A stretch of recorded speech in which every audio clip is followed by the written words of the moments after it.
Stand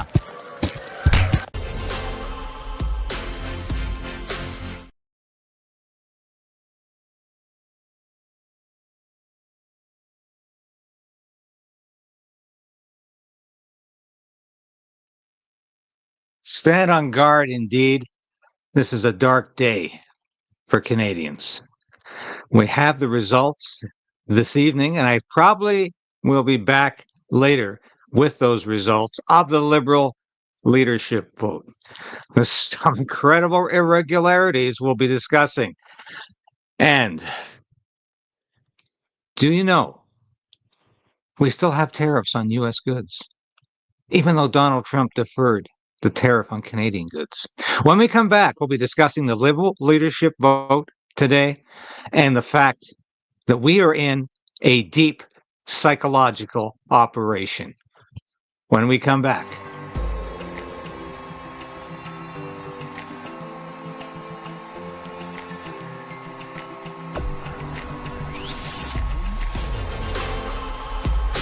We need political change.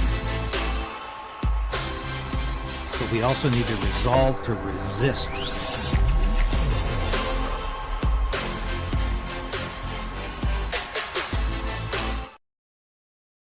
Please like the station now if you can. It helps us overcome any YouTube suppression. We didn't have any yesterday.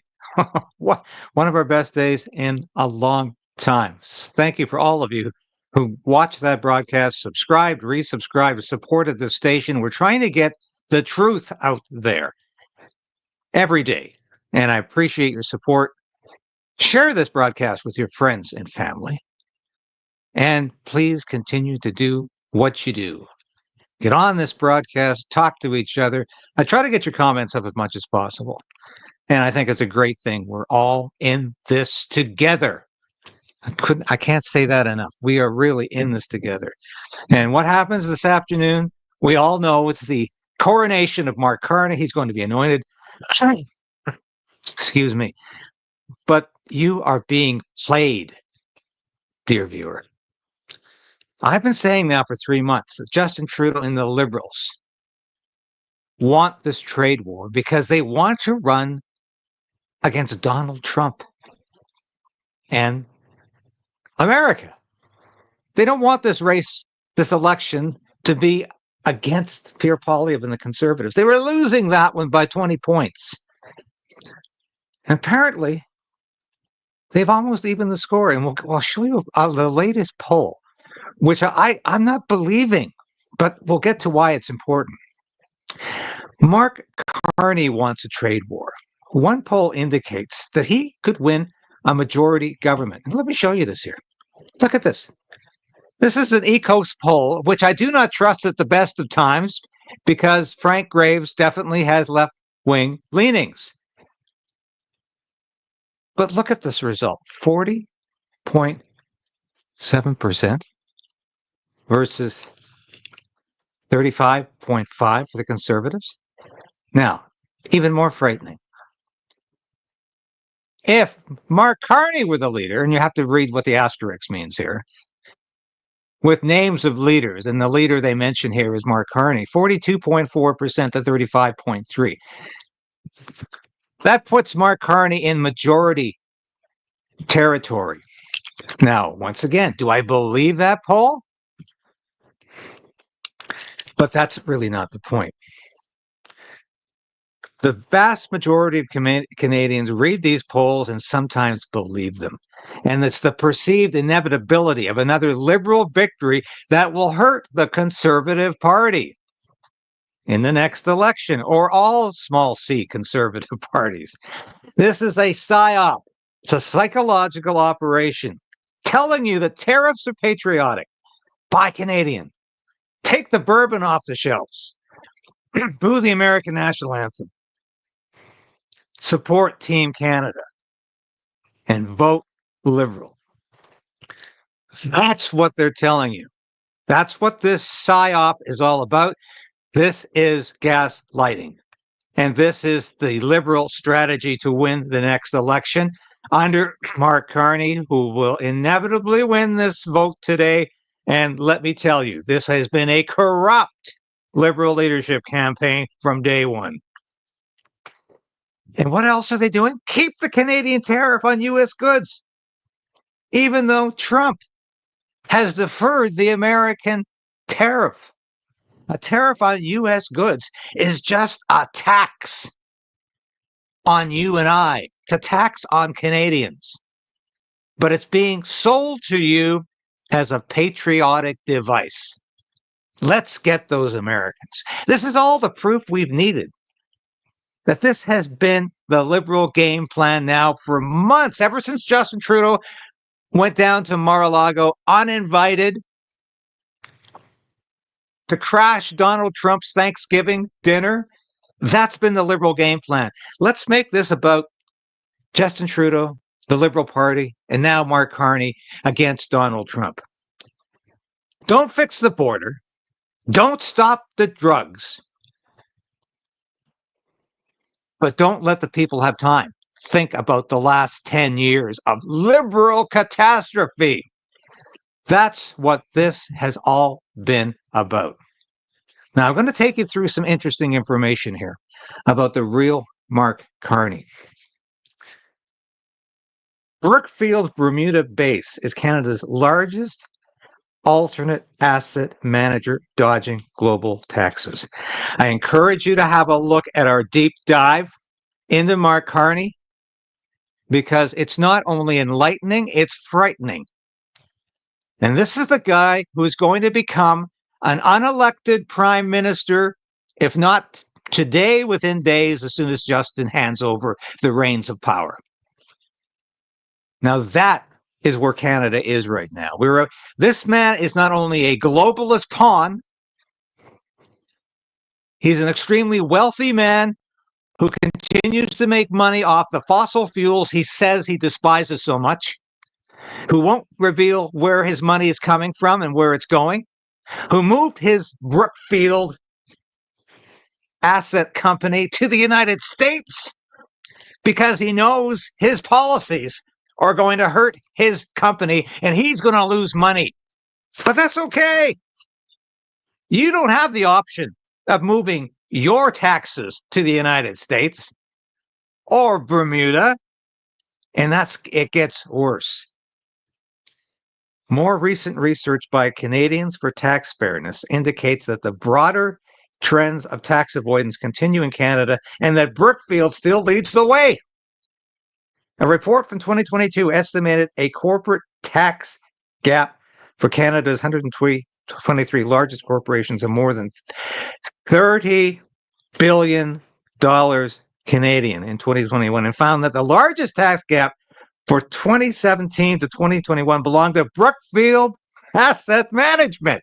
This is a guy, a liberal, who tells you to pay your taxes, especially your carbon tax, because it's patriotic. And by the way, the tariff is another tax, and pay that because that's patriotic too. My money's not in Canada.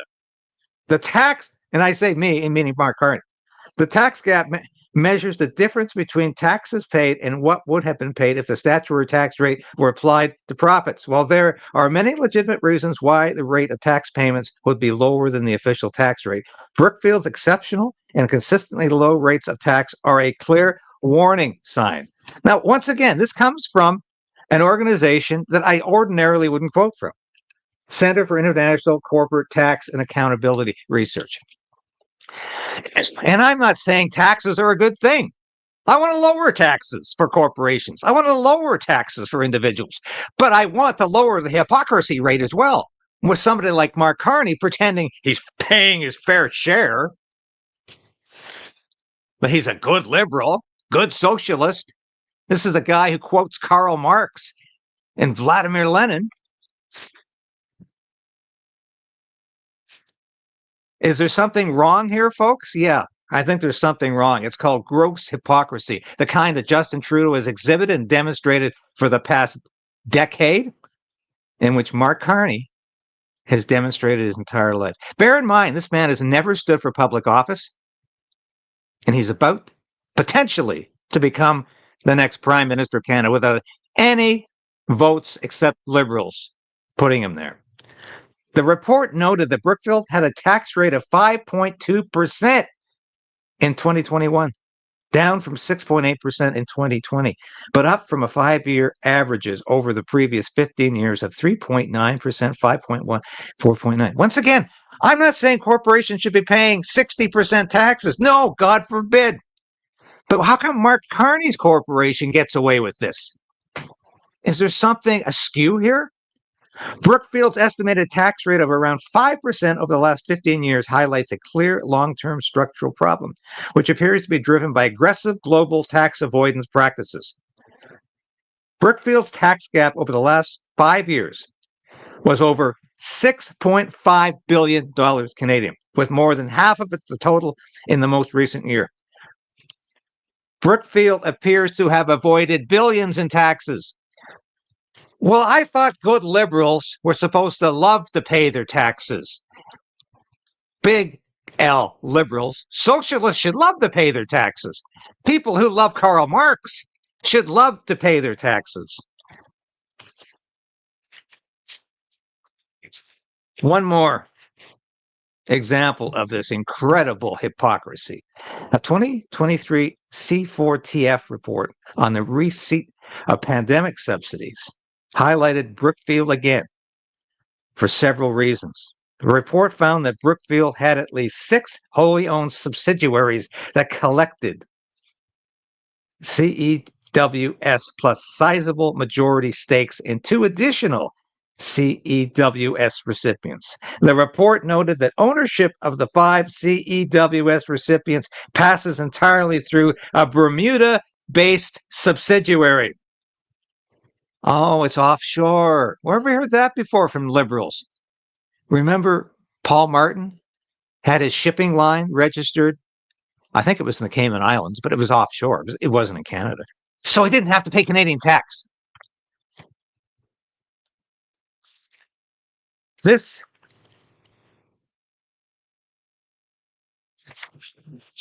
was their pandemic profiteering from this as well. This should shock every Canadian to the core. Now, what else is bothering me today? Well, I'll tell you what. We've got an incredible story brewing here with corporate welfare coming up, and it's going to be a replay of the pandemic. Now, how do I mean a replay of the pandemic? What we're going to see is, first of all, corporations getting lots of money back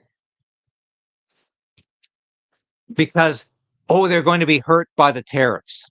So the same government that's hurting you with its tariffs is going to be giving you back money.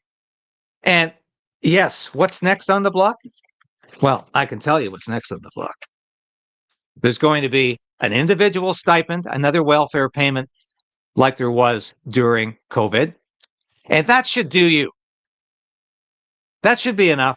That'll be enough to get you by, but you won't really be making enough to call yourself prosperous.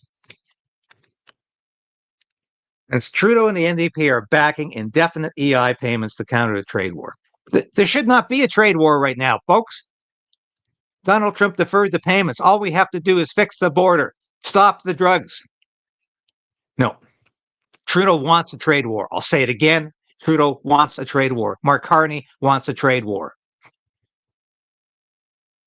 And what's coming next?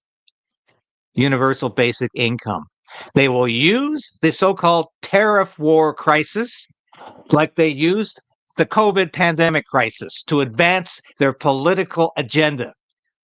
And one of those policies will be universal basic income. And what's going to happen? It's going to lead to massive inflation. And you know what? Tiff Macklem, who ironically, conservative leader Pierre Poilievre loves to criticize, has said the same thing. No, don't dispense all kinds of payments to corporations or individuals as a result of some trade war that the Liberal government is actually fomenting right now. because it's going to be inflationary and the money will be worthless. Let's listen. War, there's no bounce back. If you introduce tariffs, the economy works less efficiently. We don't get those economies of scale. Businesses can't grow their businesses by growing their exports to the United States. So they're going to invest less. There's going to be less production. Incomes will be lower in Canada. And unless we introduce a new structural shock, some structural reform that boosts our potential output, but boosts supply, there's no bounce back. So what that means, for monetary policy, we can't change that reality. The economy is going to a permanently lower path.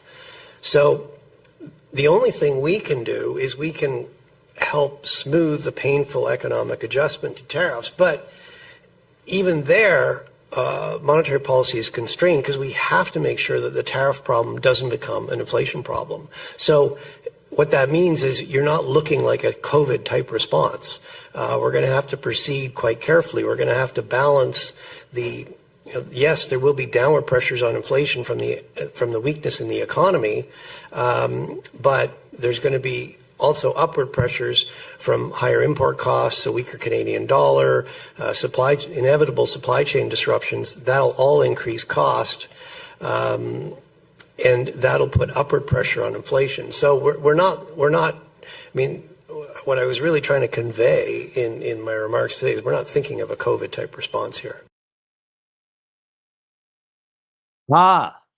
Maybe Tiff Macklin's not thinking of a COVID-style response, but Justin Trudeau is. It's already out there. And this is going to be devastating. Financial Post wrote on Thursday, United States President Donald Trump hit pause on 25% tariffs on Canadian and Mexican goods that complied with the Canada-United States-Mexico agreement until April 2nd. In response, the Canadian government kept its retaliatory 25% tariffs on $30 billion worth of American goods in place, but hit pause on its next phase that would have put tariffs on an additional $125 billion worth of American goods. The Finance Minister, Dominic LeBlanc, said the government will continue to push for the removal of all tariffs. This is a psychological operation, people. Trudeau Carney tariff is a tax. It's a tax on your disposable income. It's a tax on your ability to feed your family, to pay your rent, because we're going to be so cash poor in this country. Thank you so much to Justin Trudeau, because he wants this trade war so badly. He's keeping the tariff on and he's telling you, oh, get those Americans. Punish those Americans. Let's get Donald Trump. And you'll have to suffer for it, mind you. You'll have to bear the burden. You'll have to feel the pain. But after all, we're punishing Donald Trump, aren't we? And that's how this government, this liberal government, this corrupt, invasive, decaying, deleterious liberal government is behaving. And this is how it's operating, and this is how it plans to run in the next federal election, which could come within the next couple of weeks. Very possibly. Mark Carney decides the numbers are on his side, he could run in an election. And absolutely fascinating. We've still got the carbon tax, folks. I hate to remind you of it. But on April 1st, there's another 21 cents. That's going to hit your groceries along with Trudeau's tariff. It's no longer Trump's tariff, folks. It's Trudeau's tariff, and it's going to be Carney's tariff. And that's where we are. Now, thank you for bearing with all those slides. Sometimes we have to get into the deep and dirtiness of this liberal party. And there's no more dirty a party when it came to running this leadership election. You know how first of all, they got rid of an Ottawa candidate. Then they, of course, when Ruby Dalla started polling potentially in a strong second place, suddenly, she was a servant of foreign interests. And there was Indian influence in her campaign. And there were problems with donors, financial irregularities. Well, let me tell you what the financial irregularities or what the leadership irregularities are with the Liberal leadership vote. And let's hear my old friend Sheila Gunn Reid from Rebel News talk about this. Excellent report. And this is mind-boggling. Did you know 2/3 of those who signed up to vote in this Liberal leadership race have been disqualified? Corruption is going on in this Liberal leadership race. 250,000 of 400,000 registered voters have been disqualified by the party.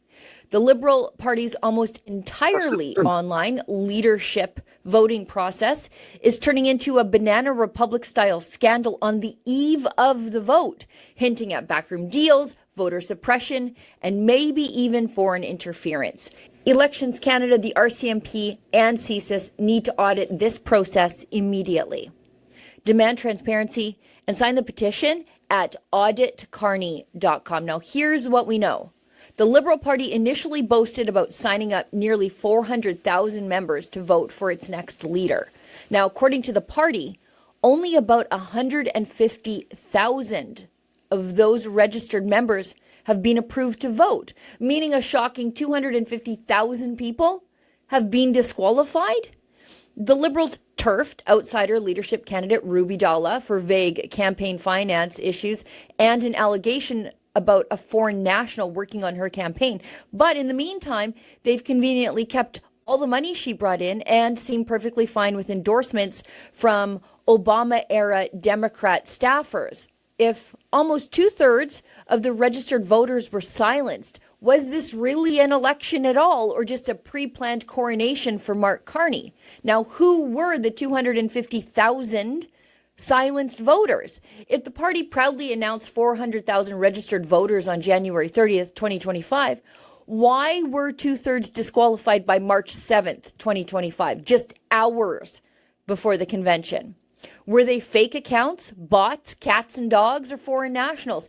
If so, why did the Liberals allow them to register in the first place? Was it to brag about the numbers?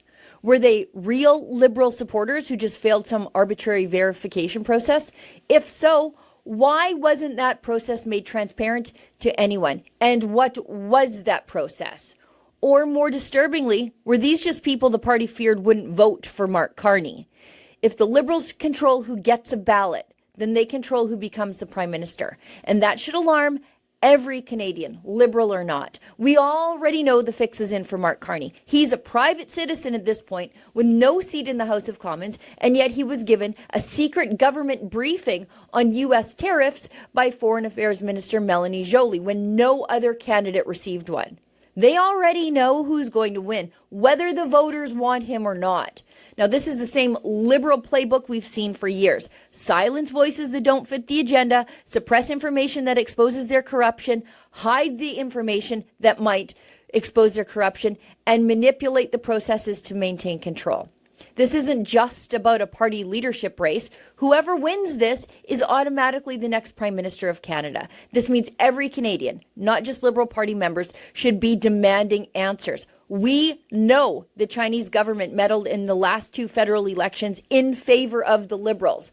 And the vulnerabilities in the Liberal nomination processes and the leadership process were laid bare for all of us to see in the Foreign Interference Commission. And none of those vulnerabilities were addressed by the Liberal Party. Amen. Thank you for that report, Sheila Gunn Reid. And by the way, the publisher, founder of Rebel News, Ezra Levant, will be on this show next Thursday. Ezra is an old friend. I know some of you hate me saying that, but yes, I have a lot of old friends in this business. I've been in it a long time, and I've known Ezra for many years. I always support Ezra's journalistic endeavors.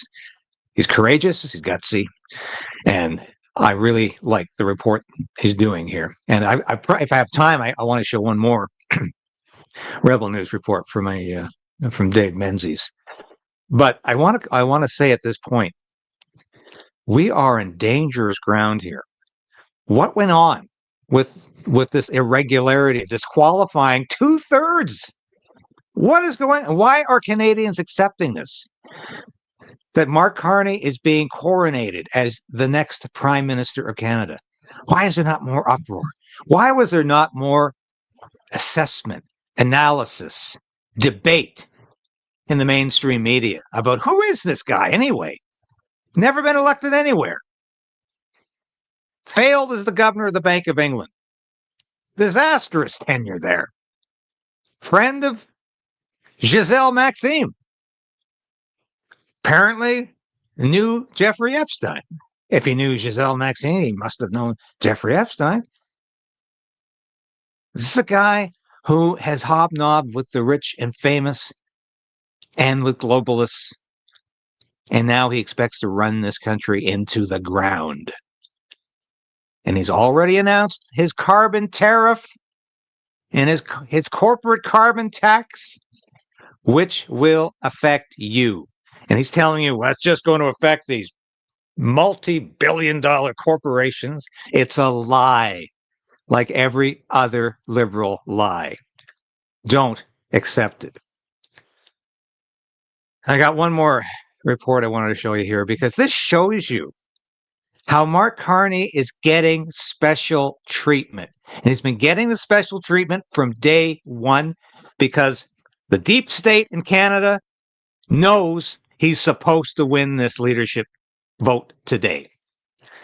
The deep state in Canada knows Mark Carney is destined to be the next prime minister, because it's been already decided. Carney had a meet and greet at a small bakery in Bradford, Ontario. Par for the course. There was no media availability, but there was something different at this event compared to other Mark Carney shindigs, at least the ones I've attended, namely the presence of RCMP officers giving Carney personal protection. Here, check it out. We're here for the Mark Carney event, ma'am. Is this his vehicle? Pardon me? This is our property, all this parking? Oh, yeah, we're not parked here, ma'am. Whose is it then? This is an RCMP vehicle. Well, it can get the hell off of here is what it can do. I agree. I give a about Mark Carney. Where is he? He can move his In the vehicles. bakery right there, ma'am. Let's go. Okay. Hey, wow, look at this. Citizens arrest time.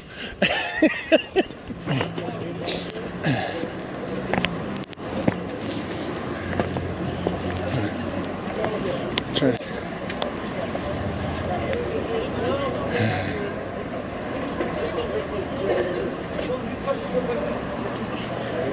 It's every car over there. And you know what? The police officers are there. Okay, good. We'll talk. Why are you parking on private property, sir? Yeah. I'm allowed to park in front of business here. Really? I have no parking for my business because what? The liberal leader? Is Greg Dumichel here? Sir, why did Greg Dumichel falsely arrest and assault me last January? Excuse me, watch the door. I'm with the RCMP. I'm a police officer with the RCMP. Why does Mark Carney have RCMP protection? I need to get out. I need to get out of the way. then. So who are you, by the way? By the way, what do you think of Mark Carney being pro-Hamas? So you're in my way. Hey. So now you got to get Hey. out of my way. Yeah, thank you. What is that? Did you see this? You know, I'll get back to this in a second, but when Dave Menzies was roughed up by another RCMP guy who was part of Chrystia Freeland's security detail, you remember that, when this guy pushed him out of the way, and of course there was no apology for that. But all of the mainstream media referred to Dave Menzies at that point as a personality, a Rebel News personality. Not as a journalist.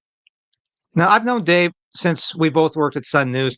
There's no more courageous journalist than Dave Menzies.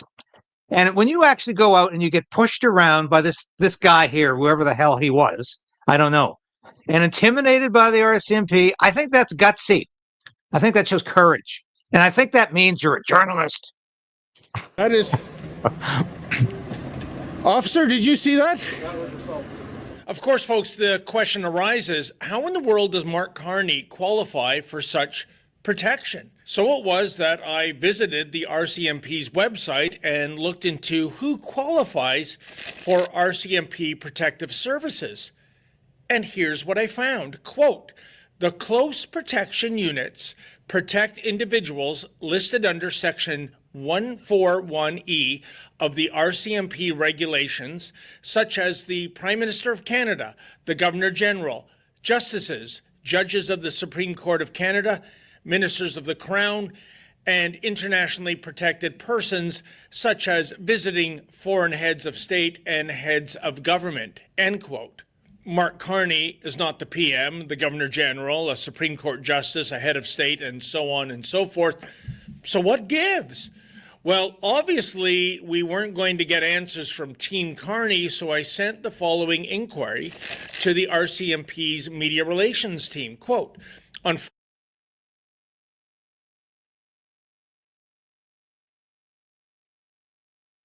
And I eventually did hear back from RCMP spokeswoman Robin Percival, she, her, L.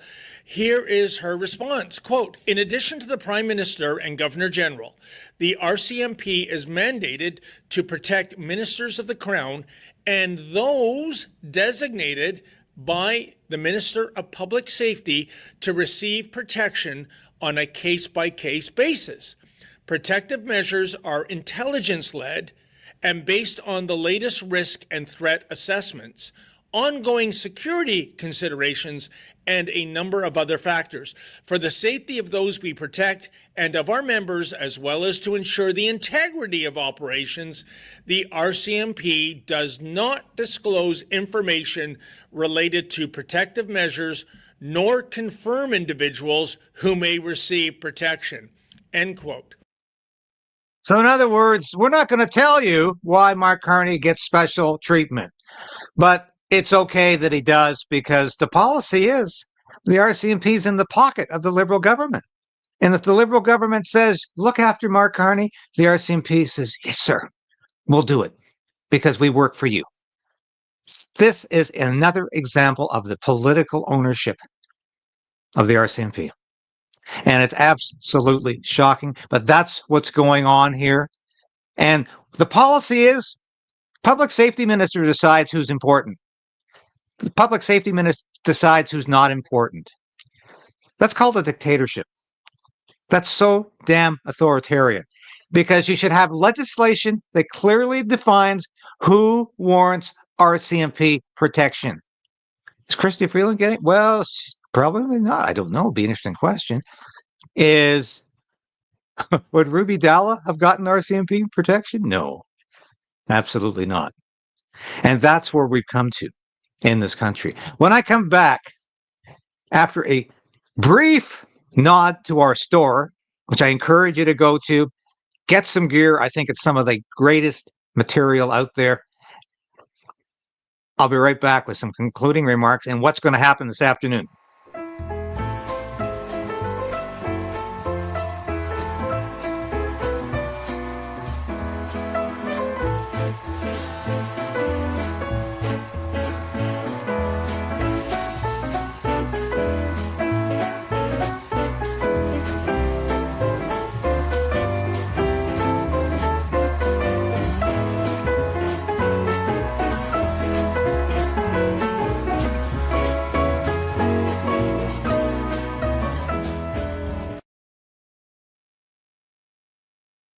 Yes, please have a look at the store.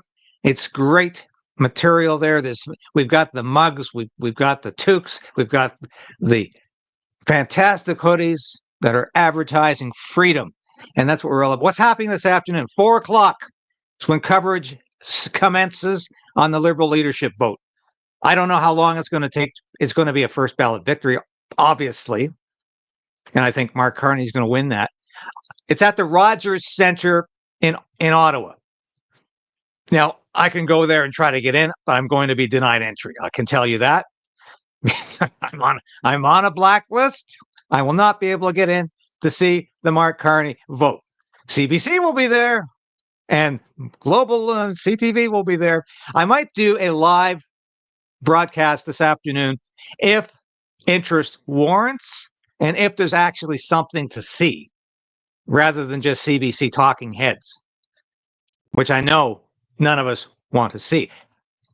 Regardless, I will be doing a broadcast this evening announcing the results and commenting on those results. This is an historic day in Canada, not because we have anything to be proud of, but we have a lot to be concerned about. This is a dark day for Canada, a very dark day for Canada. Potentially putting an unelected man as Prime Minister of Canada, a governor of the 51st day. And even the Liberals who wanted to vote for him or didn't want to vote for him, 2/3 were disqualified from voting. So 1/3 of the Liberal leadership base will potentially elect a prime minister today. That is catastrophic. And remember, it's Trudeau's tariff, it's Mark Carney's tariff that's killing us, that's killing this country right now. And we have got to continue to resolve, to resist, and I will be back later with more of the news that you need to know. Thanks for watching. See you later.